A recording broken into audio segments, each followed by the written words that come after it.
हमारे धार्मिक शास्त्रों में बहुत सी कथाएं हैं। जब भी श्राप या वरदान दिए गए तब वो सत्य भी हुए। आखिर ये किस शक्ति के द्वारा किया गया? क्या वह शक्ति आज भी इस संसार में है? अगर है तो कहाँ है? क्या यह शक्ति किसी भी इंसान के अंदर हो सकती है? यह तो हम सभी जानते हैं कि इस संसार में जो कुछ भी होता है वो विधि का विधान है। वो सब पहले से ही लिखा हुआ है। हमारा धर्म हमें बताता है कि हम जब भी साधना, पूजा या अपने ईश्वर को याद करें तो संकल्प जरूर करें। संकल्प लिए बिना कोई भी पूजा पूर्ण नहीं मानी जाती। आखिर क्या है ऐसा संकल्प में? तो चलिए बताते हैं। संकल्प ही वो शक्ति है जो इस पूरे संसार को ईश्वर से जोड़ती है। संकल्प से ही किसी भी इंसान को वरदान या श्राप दिया जा सकता है। संकल्प की शक्ति को समझने के लिए पहले हमें उससे जुड़ी अन्य शक्तियों को समझना होगा। संकल्प से जुड़ी हुई सबसे पहली शक्ति है वाक शक्ति। शब्दों के द्वारा किसी का हित या अनहित करने की भावना जागृत होती है तो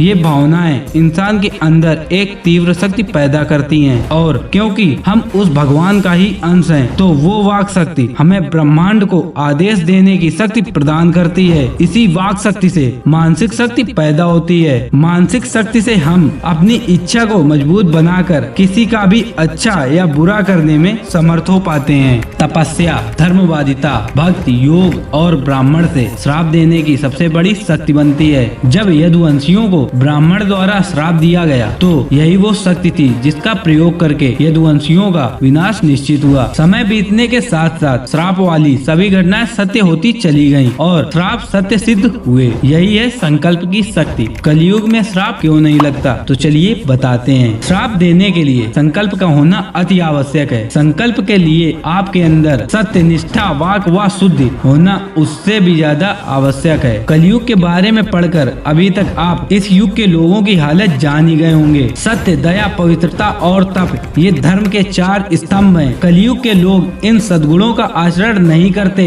अपितु इसके विपरीत जुआ खेलते हैं, हिंसा, व्यभिचार और नशा करते हैं। कलयुग के लोगों ने धर्म के चार स्तंभों को छोड़ अधर्म के चार स्तंभों को अपनाया है। इसी कारण कलयुग के लोगों का श्राप नहीं लगता है। श्राप तो केवल उस तपस्वी का लगता है जिसने जीवन भर धर्म का ही पालन किया हो। जिस प्रकार तपाया हुआ मिट्टी का घड़ा पानी रोक लेता है और साधारण मिट्टी का घड़ा पानी में बह जाता है, ठीक उसी प्रकार धर्म परायण तपस्वियों के श्राप अटल होते हैं परंतु ढोंगियों के श्राप नहीं लगते। कलयुग में धर्म का पालन करने वाले तपस्वी बचे ही नहीं हैं और जो हैं वो सामने नहीं आते। इसीलिए कलयुग में श्राप नहीं लगता है। होप आपको ये वीडियो पसंद आई होगी। ऐसे ही और वीडियोज के लिए चैनल को सब्सक्राइब कर लीजिए। तब तक के लिए राधे राधे।